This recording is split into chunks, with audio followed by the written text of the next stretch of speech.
بسم اللہ الرحمن الرحیم۔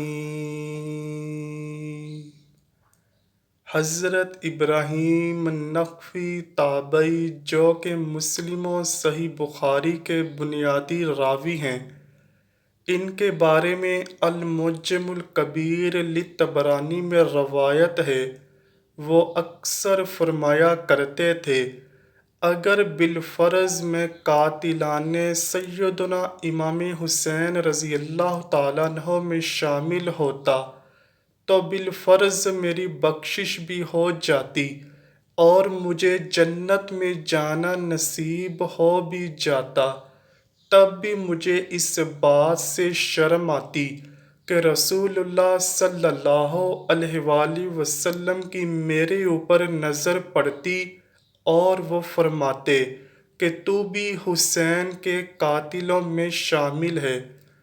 المستدرک الحاکم کی حدیث کو حضرت عبداللہ بن عباس رضی اللہ تعالیٰ عنہ روایت کرتے ہیں کہ رسول اللہ صلی اللہ علیہ وآلہ وسلم نے فرمایا، اے اولاد عبد المطلب، اللہ پاک سے میں نے دعا مانگی ہے کہ وہ تمہیں بہادر، رحم دل اور سخاوت والا بنائے۔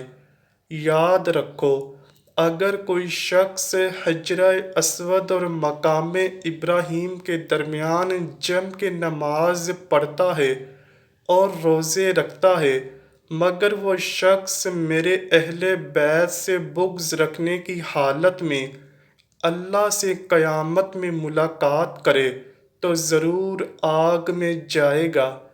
اسی طرح حضور صلی اللہ علیہ وآلہ وسلم نے ایک دفعہ ایک کندھے پر حضرت حسن رضی اللہ تعالیٰ عنہ اور ایک کندھے پر حضرت حسین رضی اللہ تعالیٰ عنہ کو سوار کیے جا رہے تھے اور شہزادوں کو باری باری چوم رہے تھے کہ کسی نے پوچھا، یا رسول اللہ صلی اللہ علیہ وآلہ وسلم، کیا آپ کو ان سے پیار ہے؟ حضور صلی اللہ علیہ وآلہ وسلم نے فرمایا، ہاں، میں ان سے محبت رکھتا ہوں، اور جو ان سے محبت رکھے گا گویا اس نے مجھ سے محبت کی، اور جس نے ان دونوں سے بغض رکھا گویا اس نے اللہ کے رسول سے بغض رکھا۔ جامع ترمذی کی حدیث پاک میں ہمارے پیارے آقا صلی اللہ علیہ وآلہ وسلم نے 6 لوگ ایسے بیان کیے ہیں کہ جن پر اللہ اور اس کے ہر نبی کی لعنت ہے۔ پہلا، اللہ کی کتاب میں اضافہ کرنے والا۔ دوسرا، جو اللہ کی تقدیر کو جھٹلاتا ہے۔ تیسرا، طاقت کے بل بوتے پر مسلط ہونے والا شخص تاکہ وہ کسی ایسے شخص کو معزز بنائے کہ جسے اللہ نے ذلیل کیا ہو، یا کسی ایسے کو ذلیل کرے کہ جسے اللہ پاک نے معزز کیا ہو۔ چوتھا، وہ شخص جس نے اللہ پاک کے حرم کی بے حرمتی کی۔ پانچواں، وہ شخص جو میرے اہل بیت کی بے حرمتی کرے۔ چھٹا، میری سنت کو حقیر سمجھ کر جان بوجھ کر ترک کرنے والا۔ اب خود ہی واقعہ کربلا پر نظر ڈالیے، کیا یزید نے اہل بیت کی بے حرمتی نہ کی؟ کیا یزید نے مکہ اور مدینہ پر حملہ نہ کروایا؟ صحیح بخاری کی حدیث نمبر 3751 میں ہے کہ رسول اللہ صلی اللہ علیہ وآلہ وسلم نے فرمایا کہ محمد صلی اللہ علیہ وآلہ وسلم کے قرب کو اہل بیت میں تلاش کرو۔ مسند احمد کی حدیث میں ہے کہ شہر بن شعب تابعی فرماتے ہیں کہ جب حضرت امام حسین رضی اللہ تعالیٰ عنہ کی شہادت ہوئی تو میں نے ام المومنین حضرت ام سلمہ رضی اللہ تعالیٰ عنہ کو یہ فرماتے ہوئے سنا، اللہ تعالیٰ ان عراقیوں کو غارت کرے جنہوں نے نواسۂ رسول کو دھوکہ دیا اور پھر شہید کیا۔ میں نے رسول اللہ صلی اللہ علیہ وآلہ وسلم کو خود دیکھا ہے، کہ سیدہ کائنات حضرت فاطمہ رضی اللہ تعالیٰ عنہ حضور صلی اللہ علیہ وآلہ وسلم کے لیے ایک ہنڈیاں بنا کر لائیں تو حضور صلی اللہ علیہ وآلہ وسلم نے فرمایا کہ تمہارا چچا زاد حضرت علی کہاں ہیں؟ انہوں نے کہا کہ وہ گھر پر ہیں۔ تو حضور صلی اللہ علیہ وآلہ وسلم نے فرمایا کہ جاؤ فاطمہ، اسے بھی بلا لاؤ اور اپنے ساتھ بچوں کو بھی لے آنا۔ جب سب آ گئے تو حضور صلی اللہ علیہ وآلہ وسلم نے ایک چادر ان پر اوڑھ دی اور اللہ پاک سے یوں دعا فرمائی، اے اللہ پاک، یہ میرے اہل بیت ہیں، ان سے ناپاکی دور فرما دے اور انہیں خوب پاک فرما دے۔ مسند احمد کی حدیث میں ہے کہ حضرت عبداللہ بن عباس رضی اللہ تعالیٰ عنہ بیان کرتے ہیں کہ ایک دن میں نے دوپہر کے وقت رسول اللہ صلی اللہ علیہ وآلہ وسلم کو خواب میں دیکھا۔ آپ اس حال میں تھے کہ بال بکھرے ہوئے تھے، چہرہ مبارک پر گرد پڑی ہوئی تھی اور ہاتھ میں ایک شیشی تھی جس میں خون تھا۔ میں نے عرض کیا، یا رسول اللہ صلی اللہ علیہ وآلہ وسلم، یہ کیا ماجرا ہے؟ حضور صلی اللہ علیہ وآلہ وسلم نے ارشاد فرمایا، یہ حسین اور اس کے ساتھیوں کا خون ہے جسے میں آج صبح سے اکٹھا کر رہا ہوں۔ فرماتے ہیں کہ میں نے یہ دن رکھا اور بعد میں تصدیق ہوئی کہ اسی دن 61 ہجری 10 محرم کو سیدنا حسین رضی اللہ تعالیٰ عنہ کو شہید کیا گیا۔ مسند احمد پر حضرت عبداللہ تابعی بیان کرتے ہیں کہ میں امیر المؤمنین حضرت علی رضی اللہ تعالیٰ عنہ کے ساتھ سفر پر جا رہا تھا اور آپ کے سامان طہارت کا بندوبست کرنا میری ذمہ داری تھی۔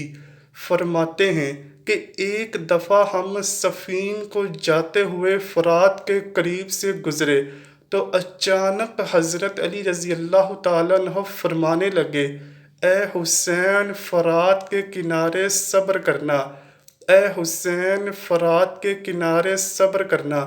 میں نے پوچھا، اے امیر المؤمنین، کیا بات ہے؟ اس پر حضرت امام علی رضی اللہ تعالیٰ عنہ نے فرمایا کہ میں ایک دفعہ نبی کریم صلی اللہ علیہ وآلہ وسلم کی بارگاہ میں حاضر ہوا تو حضور پاک صلی اللہ علیہ وآلہ وسلم زار و قطار رو رہے تھے۔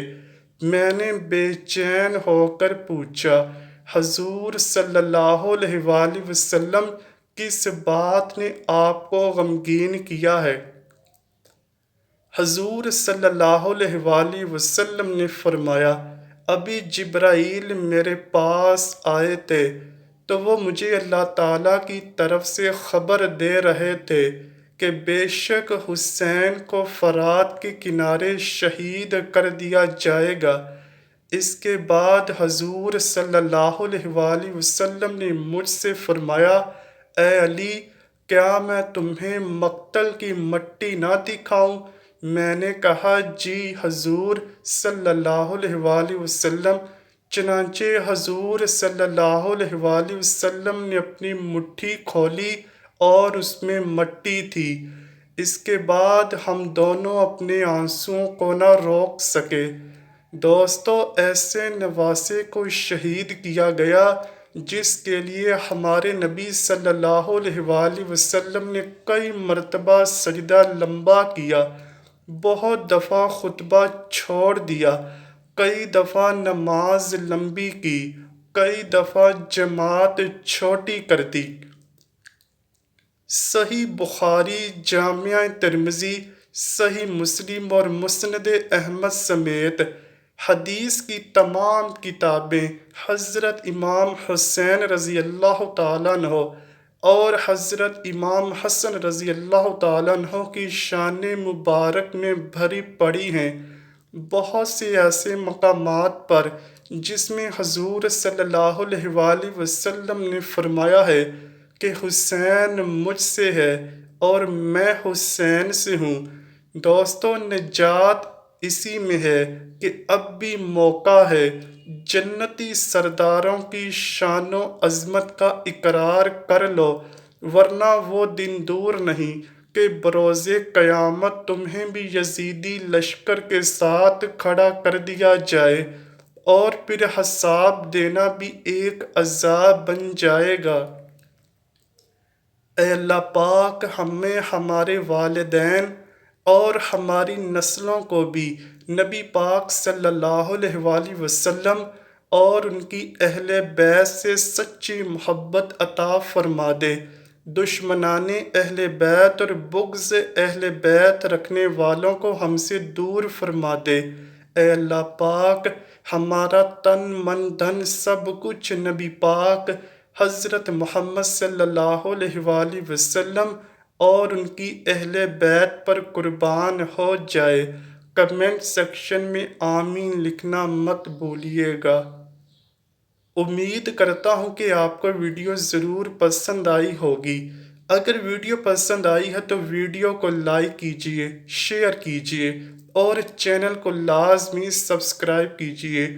کمنٹ سیکشن میں اپنی رائے کا اظہار بھی ضرور کیجئے گا۔ ملتے ہیں اگلی ویڈیو میں، تب تک کے لیے اللہ حافظ۔